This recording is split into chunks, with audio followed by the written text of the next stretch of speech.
नमस्कार बच्चों, आज हम लोग पढ़ेंगे एक ऐसा जीनस जिसे अल्टरनेरिया के नाम से जानते हैं। अल्टरनेरिया ये सैप्रोफिटिक कंडीशन में और पैरासिटिक कंडीशन में, दोनों कंडीशन में देखा जाता है। सैप्रोफिटिक कंडीशन में ये डेड ऑर्गेनिक मटेरियल पर ग्रो करता है और बहुत बड़ा रोल अदा करता है डिकम्पोजिशन में। जो डेड ऑर्गेनिक मटेरियल्स होते हैं उनके डिकम्पोजिशन में अल्टरनेरिया का बहुत बड़ा रोल होता है। यानी कि हम ये कह सकते हैं कि डिकम्पोजिशन का एक इम्पॉर्टेंट एजेंट है अल्टरनेरिया। इसकी पैरासिटिक स्पीसीज डिजीजेस कॉज करती है प्लांट्स पर, जैसे अल्टरनेरिया सोलेनाई ये एक डिजीज कॉज करता है। इस डिजीज का नाम है early blight of potato. Early blight of potato disease, it is caused by Alternaria solanae on the plant potato। Early blight इसलिए कहते हैं कि जब आलू का पौधा, पोटैटो का पौधा 3-4 हफ्ते का होता है तभी इस डिजीज के सिम्टम उसके लीफ पर हमको दिखाई देने लगते हैं। तो आइए सबसे पहले हम इसकी सिस्टमेटिक पोजीशन देखते हैं। ये किंगडम इसका माइकोटा है, डिवीजन यूमाइकोटा है। डिवीजन यूमाइकोटा हमने कहा तो इसका मतलब क्या हुआ? यूमाइकोटा मीन्स द ट्रू फंगस और सब डिवीजन ड्यूटेरोमाइकोटिना। ड्यूटेरोमाइकोटिना के अंतर्गत जो फंगस आते हैं, ऐसे फंगस हम इन्हें फंजाई इम्परफेक्टाई भी कहते हैं क्योंकि इनमें सेक्सुअल रिप्रोडक्शन नोन नहीं है। क्लास है हाइपोमाइसिड्स, ऑर्डर है मोनिलियंस, फैमिली है डिमेटिएसी और जीनस का नाम है अल्टरनेरिया। यह अल्टरनेरिया सैप्रोफिटिक और पैरासिटिक दोनों कंडीशन में पाया जाता है। जो सैप्रोफिटिक स्पीसीज होती हैं अल्टरनेरिया की, वो डेड ऑर्गेनिक मटेरियल पर ग्रो करते हैं और डिकम्पोजिशन में एक महत्वपूर्ण रोल अदा करते हैं। कॉम्प्लेक्स ऑर्गेनिक मटेरियल को सिंपलर वन में कन्वर्ट कर देते हैं। इस तरह डिकम्पोजिशन में इनका बहुत बड़ा रोल होता है। जो स्पीसीज इसकी पैरासिटिक होती है वो प्लांट पर डिफरेंट डिजीजेस कॉज करती है। जो स्पीसीज पैरासिटिक होती है वो डिफरेंट प्लांट्स पर डिजीजेस कॉज करती है और यह फंगस भी होस्ट स्पेसिफिक होता है। जैसे इसकी सोलेनाई स्पीसीज, जीनस का नाम है अल्टरनेरिया और स्पीसीज है solani. This fungus causes a disease on the plant of potato. The name of disease is early blight of potato. इस फंगस को अगर हम देखें तो इसका जो माइसीलियम है, इसका जो हाइफा होता है, दैट इज प्रोफ्यूजली ब्रांच।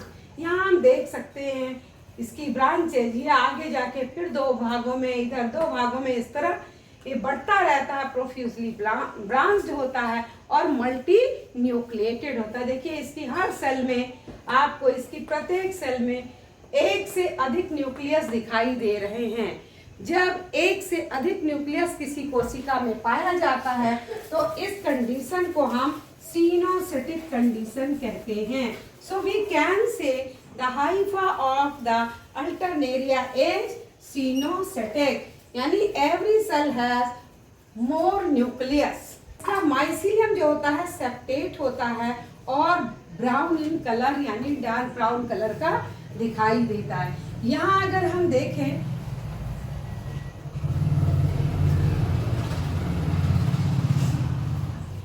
यहाँ यदि इस माइसीलियम को, इस हाइफा को हम देखें तो हम पाते हैं ये सेल है और प्रत्येक सेल एक दूसरे से अलग हो रही है और बीच में इसके सेप्टा पाया जा रहा है। यानी हम कह सकते हैं it is profusely branch, multi nucleate and has the septa, यानी इसके पास सेप्टा प्रेजेंट है, यानी सेल अलग अलग होती हैं। अगला कैरेक्टर अगर हम देखें इसका, नोन नॉट टिल नोन, अभी तक पता नहीं है इसके सेक्सुअल रिप्रोडक्शन का।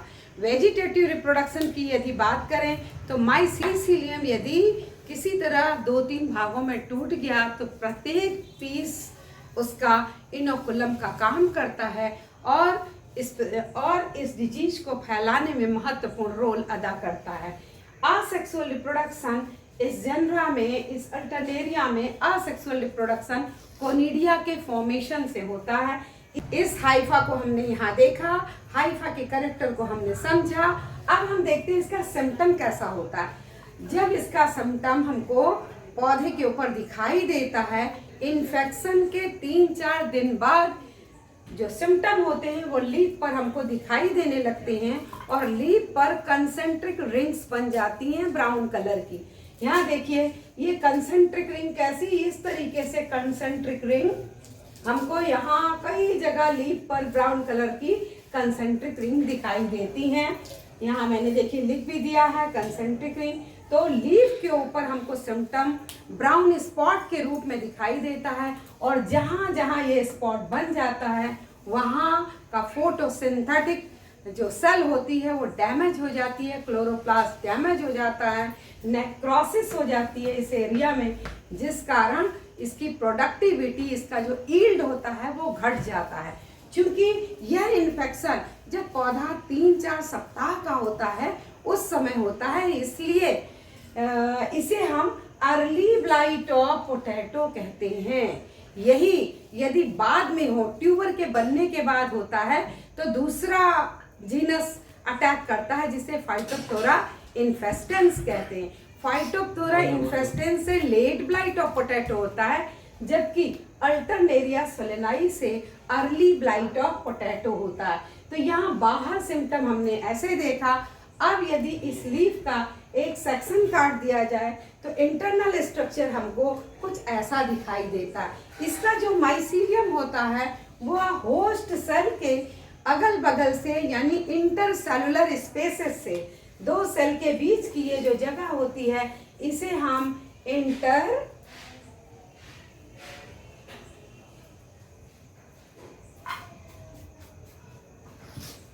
इंटरसेलुलर स्पेस कहते हैं। तो इंटरसेलुलर स्पेस से होता हुआ ये माइसीलियम चारों ओर के एरिया को कवर करता है और होस्ट सेल को डैमेज करता है। इंटरसेलुलर होने के साथ साथ जब बहुत ज्यादा ग्रोथ हो जाती है then an intercellular condition is converted into intracellular condition, यानी कि यही हाइफा अब इस सेल के अंदर घुस के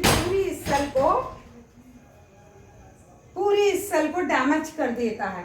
तो we can say the growth of the mycelium of the Alternaria may be intercellular as well as intracellular.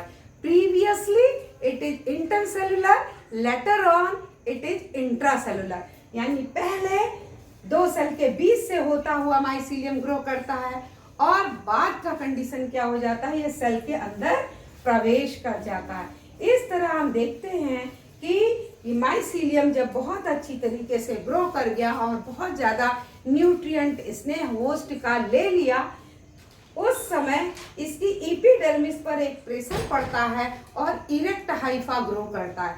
जो हाइफा इरेक्ट वर्टिकल ग्रो करता है, ऐसे हाइफा को हम कोनिडियोफोर कहते हैं। Look here, this is the conidiophore. ये जो हमको ऊपर उठा हुआ वर्टिकल फॉर्म में दिखाई दे रहा है, ग्रो करता हुआ, that hyphae are called conidiophore. ये कोनिडियोफोर कभी कभी ब्रांच भी होते हैं लेकिन जनरली अनब्रांच्ड होते हैं।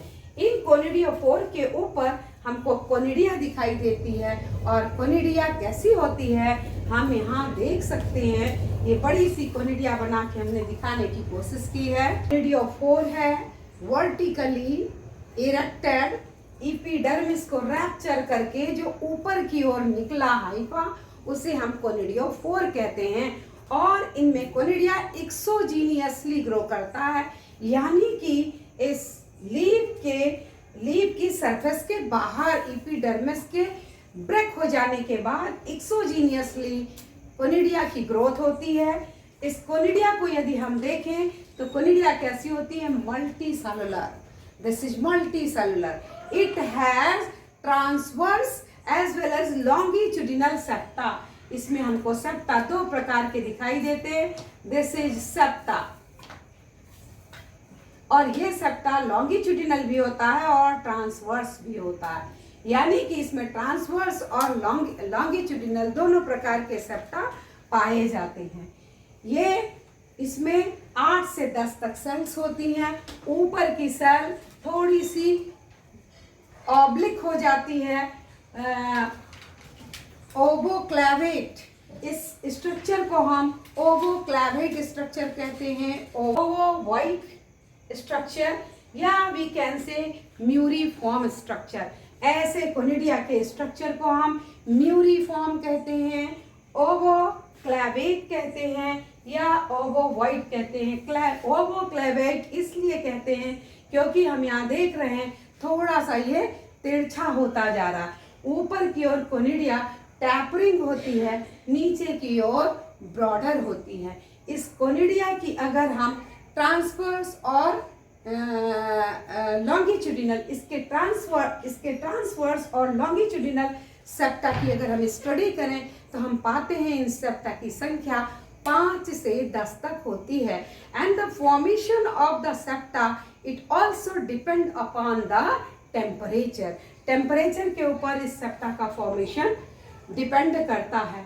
One thing more here, the length, अगर इसकी हम लंबाई देखें तो इसकी लंबाई 30 से 130 माइक्रोमीटर होती है। इसकी लंबाई 30 से 130 माइक्रोमीटर होती है। और यदि इसकी ब्रॉडनेस देखें, चौड़ाई देखें, तो चौड़ाई हमको इसकी 12 से 30 माइक्रोमीटर दिखाई देती है। चौड़ाई 12 से 30 माइक्रोमीटर और लंबाई होती है 30 से 130, यानी 30 to 130 माइक्रोमीटर। अब इसकी जर्मिनेशन को अगर हम देखें, क्योंकि ये मल्टी सेलुलर कोनिडिया है, तो इसकी किसी भी सेल से जर्म ट्यूब का फॉर्मेशन हो सकता है। देख रहे हैं कि इस सेल से, ये देखिए इधर की ओर जर्म ट्यूब का डेवलपमेंट, यहाँ भी देखिए जर्म ट्यूब का डेवलपमेंट। मेरे कहने का मतलब है कि किसी भी सेल से जर्म ट्यूब का डेवलपमेंट हो सकता है। ये इस जर्म ट्यूब का फॉर्मेशन डिपेंड करता है ह्यूमिडिटी पर। अगर लीफ की सरफेस पर ह्यूमिडिटी बनी होती है, नमी होती है, तो ये जर्म ट्यूब डेवलप करता है। और जहाँ कहीं ये स्टोमाटा के कांटेक्ट में आता है, ये अगर हम बनाएं, ये स्टोमाटा यानी सेल की जो लीफ की जो ओपनिंग होती है, उस ओपनिंग को हम स्टोमाटा कहते हैं, जिससे पौधा ट्रांसपिरेशन करता है। उस छिद्र तक, उस पोर तक जब ये जर्म ट्यूब पहुंच जाता है तो स्टोमाटा से एंट्री पा लेता है, और एंट्री पा के इसी तरह से पुनः माइसीलियम को पूरे होस्ट सेल में डेवलप कर देता है। और फिर इसी प्रकार के कंसेंट्रिक रिंग जहाँ भी ये प्रवेश करता है, वहाँ की सेल्स को जहाँ भी ये प्रवेश करता है, होस्ट सेल के न्यूट्रिएंट को अब्जॉर्ब कर लेता है। और इन माइसीलियम की एंट्री के बाद जर्म ट्यूब जब स्टोमाटा से अंदर प्रवेश कर जाता है, ये जर्म ट्यूब जब स्टोमाटा से अंदर प्रवेश कर जाता है तो माइसीलियम बहुत तेजी से अंदर बढ़ता है। पहले अंदर की ओर बढ़ता है, और तब हमको 1-2 दिन या 3-4 दिन तक हमको पता नहीं लगता है। यानी जर्म ट्यूब के अंदर घुसने के बाद, मेरे कहने का मतलब है कि जब जर्म ट्यूब से इन्फेक्शन हो गया, स्टोमाटा से ये पैथोजन अंदर घुस गया, उसके बाद भी हमें 2-3 दिन तक पता नहीं चलता है, क्योंकि पौधे के ऊपर कोई भी सिम्टम दिखाई नहीं देता है। इन्फेक्शन के तीसरे या चौथे दिन हमको लीफ के ऊपर ऐसे कंसेंट्रिक रिंग सिम्टम के रूप में दिखाई पड़ते हैं, और तब हम जान पाते हैं कि the plant is suffering from the Alternaria solani which causes the disease early blight of potato. जब यही इन्फेक्शन बहुत सीवियर हो जाता है तो इसकी लीफ पर ऐसे स्पॉट पाए जाते हैं, पैटियोल पर स्पॉट पाया जाता है और स्टेम पर भी ऐसे स्पॉट डेवलप हो जाते हैं, जिससे इसकी यील्ड पावर घट जाती है, इसकी प्रोडक्टिविटी, आलू की या पोटैटो की प्रोडक्टिविटी घट जाती है। इसमें एक एसिड का सिक्रीशन होता है। ये जो अल्टरनेरिया है, इसकी pathogenicity is depend on the secretion of acid, यानी कि जो पैथोजेनिसिटी है इसकी, वह एक एसिड के कारण होती है और इस एसिड को हम अल्टरनेरिक एसिड कहते हैं। इस एसिड का सिक्रीशन अल्टरनेरिया के द्वारा होता है और यही एसिड होस्ट सेल को डैमेज करने में सहायक होती है। अल्टरसेक्स, इसे हम फंजाई इम्परफेक्टाई कहते हैं, क्योंकि इसकी जो सेक्सुअल फेज है, sexual reproduction, this is not till known, अभी तक इसकी जानकारी नहीं है। इसलिए हम कह सकते हैं अल्टरनेरिया सोलेनाई केवल असेक्सुअल रिप्रोडक्शन करता है, कोनिडिया का फॉर्मेशन करता है और यही कोनिडिया फिर डिजीज्ड पौधे से एयर के द्वारा, जैसे ये हम देख रहे हैं यहाँ पर कि ये एपिडर्मिस रैप्चर हुई है, कोनिडियोफोर ऊपर की ओर ग्रो कर रहे हैं और यहाँ हमको कोनिडिया म्यूरिफॉर्म दिखाई देती, मल्टी सेलुलर। ये कोनिडिया अकेली भी हो सकती है, सिंगल भी हो सकती है और ये चेन में भी पाई जा सकती है। इसके ऊपर दूसरी कोनिडिया, तीसरी कोनिडिया, चौथी कोनिडिया, इस तरह चेन में भी पाई जा सकती है। हवा जब चलती है तो हवा के झोंके से ये कोनिडिया इस कोनिडियोफोर से अलग हो जाती है और फिर जर्मिनेशन के बाद, जैसे यहाँ से ये निकला और फिर जर्मिनेशन, ये कोनिडिया यहाँ से हवा के माध्यम से, विंड के माध्यम से अलग हो जाता है और हवा के द्वारा किसी दूसरे फ्रेश पौधे पर, लीफ पर पहुंच जाता है, जहां ह्यूमिडिटी यदि होगी तो फिर जर्म ट्यूब का फॉर्मेशन होगा और एक फ्रेश पौधे को पुनः ये रोगी बना देती है। इस तरीके से अल्टरनेरिया सोलेनाई एक ऐसा फंगस है जो आलू के पौधे पर, टमाटर के पौधे पर अर्ली ब्लाइट डिजीज कॉज कर, आलू के पौधे पर, टमाटर के पौधे पर अर्ली ब्लाइट डिजीज कॉज करता है। तो इस पूरे फिगर को एक बार अच्छी तरीके से देख लीजिए और इन कमेंट्स को अच्छी तरीके से आप लिख लीजिए। आपके एग्जाम में आता है तो ये सारे कमेंट्स आपको लिखने होंगे और ये फिगर हम बना सकते हैं। इस फिगर को हम बना सकते हैं। ये हाइफा का फिगर है, ये हम सिम्टम यहाँ पर दिखा रहे हैं, यहाँ हमने कोनिडिया की स्थिति दिखाई। इस फिगर द्वारा हम दिखा रहे हैं कोनिडिया जर्मिनेशन कैसे होता है, कैसे जर्म ट्यूब का फॉर्मेशन होता है और इस फिगर के माध्यम से हम यह दिखाना चाह रहे हैं कि अंदर इन्फेक्शन किस तरीके से फैलता है, माइसीलियम की ग्रोथ कैसे होती है और फिर एपिडर्मिस के रप्चर होने से कोनिडिया ऊपर की ओर कैसे ग्रो करती है। तो इस तरह हमने आज आपको पढ़ाया अल्टरनेरिया सोलेनाई। इसका आप एक स्क्रीनशॉट ले लें ताकि जब आप नोट्स बनाएं तो आपको लिखने में आसानी हो।